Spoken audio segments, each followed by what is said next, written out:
does that even mean, Bowers Game Corner? Ahoy there, YouTube! I'm back again today for another game preview, another special Kickstarter preview. And today I'm very excited to be talking about Legendary Creatures from Pencil First Games LLC. This is for 2 to 4 players, ages 10 plus. It'll take about 60 to 90 minutes to play. And in Legendary Creatures, you are going to be playing a racing game, essentially. We're going to be racing up 4 different tracks for water, for earth, for wind, and for fire. But you're going to be doing that by playing down legendary creatures and gaining legendary resources. And you're going to have amulets, and you're going to have spells, and there's lots of different stuff going on in this game. What am I talking about? Let's open it up, and I'll show you how it works. Alrighty then, we're going to take a look at what you're going to get inside of Legendary Creatures. Before we get started, I do want to mention this is the promotional copy in front of me, so take everything you see here with a grain of salt. So first and foremost, we've got our handy dandy rule book. It is probably about 14-15 pages, double-sided, full color, full of plenty of pictures, illustrations, examples, lots of good stuff like that. And as you can see, there is a lot of stuff going on the board in front of me. Now, normally you would have all these boards stacked up on top of each other, except for this one down here. But for camera purposes, I have put it like this. So we're going to go over all the different components, then we'll get into the gameplay. And I do want to warn you, it looks really daunting. It's not nearly as daunting as it appears. So in Legendary Creatures, you are going to be given a deck of cards, which are going to have monsters and bad guys and griffins and all sorts of stuff like that on it. And you're going to use these to try and race up these 4 different boards. You're going to have wind, you're going to have water, you're going to have fire, and you're going to have earth. Why are you racing up these boards right here? Well, because racing up these boards is going to give you victory points, and also, if you're in the lead on these races without going to the podium where you're going to get the most victory points, you're also going to gain a special ability that you'll be able to use as long as you are in first place of a particular element. Down here is going to be your central area down here. This is really more of a bookkeeping area. This is where you're going to keep track of how much of each element you have. How much fire, how much magic, how much water. There's the magic, there's the trees. You're going to be keeping track of it all down here. You're also going to get to start off with 5 of these guys right here. These, for all intents and purposes, are victory points at the end of the game. Whoever has the most of these will win the game. Next, you're going to have 3 spells up here. There will be a special spell phase right here where you will be able to utilize your spells, and everybody's going to have spells up here that you will be able to do, but you can only do them once per day.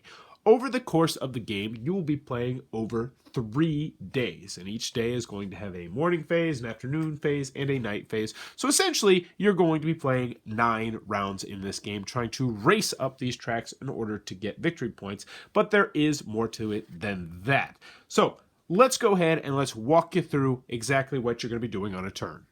First thing you're going to do is you're going to draw 4 cards. The 4 cards off the top of your deck like so. And there's a lot of stuff going on these cards, so let's look at one card and you'll get a feel for what is happening. So first, these symbols right here just mean that these are supposed to be in your deck. For when you're sorting out cards later, it'll be much easier to figure it out. Now also on the bottom, you're going to have 1 special ability or potentially 2 special abilities that you can do. So you can use these guys to do one of these special abilities. Also, in the upper left-hand corner, you're going to see a certain amount of magic. So, you can just use this card to get magic and not do the special ability at the bottom at all. Last but not least, you'll see this ability, or this symbol in the upper right-hand corner. That means that each monster has a certain affinity, a certain location where they like to be, and if you are in that location, you will gain more of various different resources. So if you're in the green location and you play this card, you're going to gain, instead of 3 tree resources on your board down here, you will gain 4 tree resources on your board down here. But right now, we've got our 4 cards. We'll do what's called the planning phase. This is where we are going to place 3 of our cards face down in front of us, and then set 1 of those cards over to the right for what's called the expedition phase. So we'll just put this right here, and we'll put these 3 right here, even though obviously in a regular game you wouldn't do that, but for space constraints, we're going to put them right there. Next, you have what's called the spell phase, which is where you will be able to play your spells if you'd like to, with the knowledge that you probably want to play all 3 each day, but you need to spread out these spells over the course of a round. So let's take a look at the 3 spells that you're going to get in the game. So first and foremost, we have Shadow Step. Place on a target realm. The first time an opposing familiar changes position in the targeted realm, advance your familiar 1 space and return Shadow Spec back to your board. So essentially, this is kind of like a ticking time bomb. You put it here, and eventually someone is going to go up on this space, and you're going to get to go up 1 as well. So this is one you always are going to want to have out pretty much.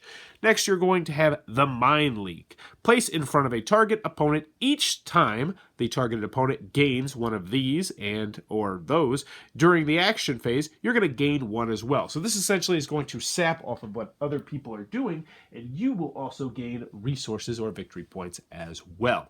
Last but not least, we have Amplify. Place on a target creature in your party, double anything you're going to receive from them. So this is going to make one of your characters that you play more powerful when you play the character. Now, I also forgot to mention that there are amulets up here, because as I mentioned, there's a lot of stuff going on here. And amulets are going to give you a certain special ability. The most important one, in my personal opinion, is this one right here, Kajar's Amulet, which just means you win all ties. So there will be a good deal of ties in this game. This one's, once you use it, and you can only use it once per day, it's going to allow you to gain 3 magic. This one will allow you to gain one of these tokens, which will help you go to various different landmarks. I haven't even talked about landmarks yet. We'll get to those in a second. So one thing I totally forgot to do, which is incredibly important, is of course you need to reveal your creatures. So everyone is going to reveal their creatures, and then you would do the spell phase. But now that we've revealed our creatures, we're going to figure out who's going to go first. And how you do that is you go to the upper left-hand corner on your first monster and see who has the most magic. In the case of a tie, obviously the person with the Kajar's Amulet is going to break the tie, and if the person who is tied for first place doesn't have it, then you go to the person closest to that person on the left. But now that we revealed all these, we're going to decide who's going to go first. We're going to place this little token up here. So, hooray, I might go first. Good for me. And then somebody else would go second, third, so on and so forth. Now that that's been decided, you are going to take your token you just put up in here for turn order, and you are going to decide where you want to place it out here on the board. Which realm do you want to go to this turn? Now, this is important for a couple different reasons. First and foremost, if you have cards that might give you more resources. So, for instance, I'm really wanting water, then I might want to put this in the water area, because then if I use this, I'll be able to gain an extra water. But the other important reason is because this is how you are going to be able to move up on a track in the race, because at its core, this is a racing game where you're trying to race up the different charts. And you can only move your character, which are, by the way, nice little wooden pieces, at least even in the prototype, so I imagine they're going to be even nicer in the final version. The only way you can move yourself up this track is by placing your flag in here and then spending the resources to go up the track. So for instance, to move from 1 to 3 or anywhere in here, you have to spend a water and 2 magic, 2 water, 3 magic, and it's going to progressively get more expensive as you do it. But once you've placed it there, now you are ready to do what is called step number 3, which is the party step, the action step. This is where you're going to do the stuff on your cards. You have to do them in order, and as I mentioned, there are 3 choices you can do. First and foremost, you can gain magic. So you just take that number of magic in the upper left-hand corner. So for this instance, since I'm in the blue area, I would actually get 4 magic. It was great.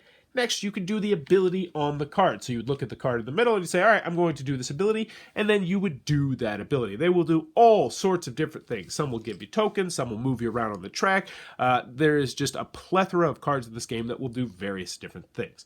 Then last but not least, if you don't like one of your cards, you can exchange one of your cards with what's called the Vast Expanse, which is actually this area up here, which I haven't had a chance to talk about.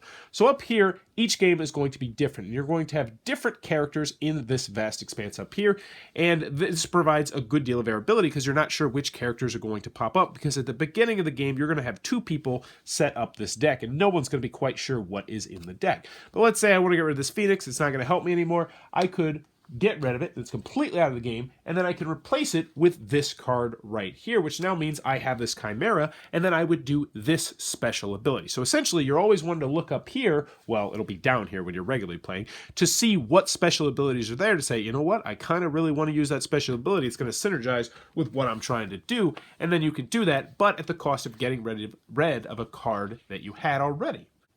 So last but not least, what you're going to do is you're probably going to want to move yourself up on your realm if possible. Take all these cards, you put them in your discard pile, and then if you have the resources, which you keep track of down here, you're going to try and move yourself up on this track right here.